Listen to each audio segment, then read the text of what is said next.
Okay, as you can see, I've launched Reaper, and I'm going to talk about how to set up your audio device. For the sake of this class, I'm going to be talking. I'm on a Mac, but I'll let you know any different different things that happen with PC. The versions are pretty similar.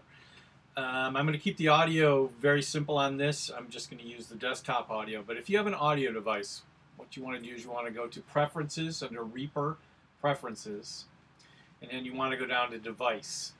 And this menu up here will show you up top, will show you all your audio devices. And you can see I've had some different audio devices on here. I'm just going to use the default system audio device for that.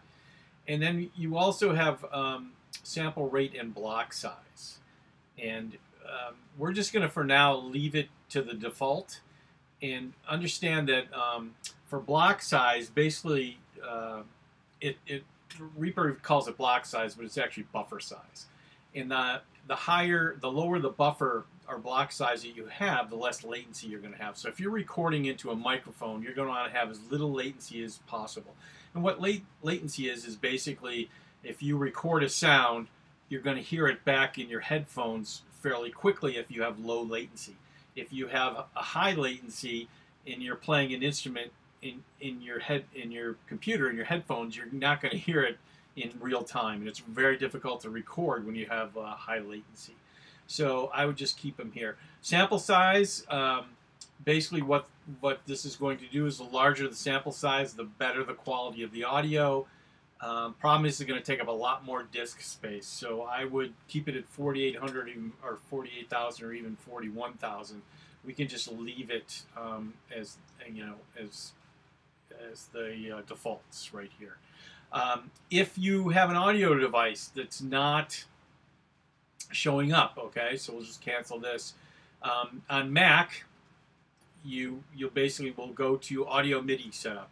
Where this is located, if you go to your Applications menu, okay, and go to Utilities down at the bottom, right here, and then you'll see Audio MIDI Setup. And what I've done is I've actually taken Audio MIDI Setup and dragged it right into my dock. So somewhere on my dock, there it is. So I can find it all the time because I find I do use that all the time. Mac or PC's a little different. I got the ASIO block thing up there so you can look at it. But for Mac, you click on the Audio MIDI Setup, and you might not see any windows at all. So if you go up to Window, Show Audio Window. This will show you your different input-output devices, and you can experiment with this.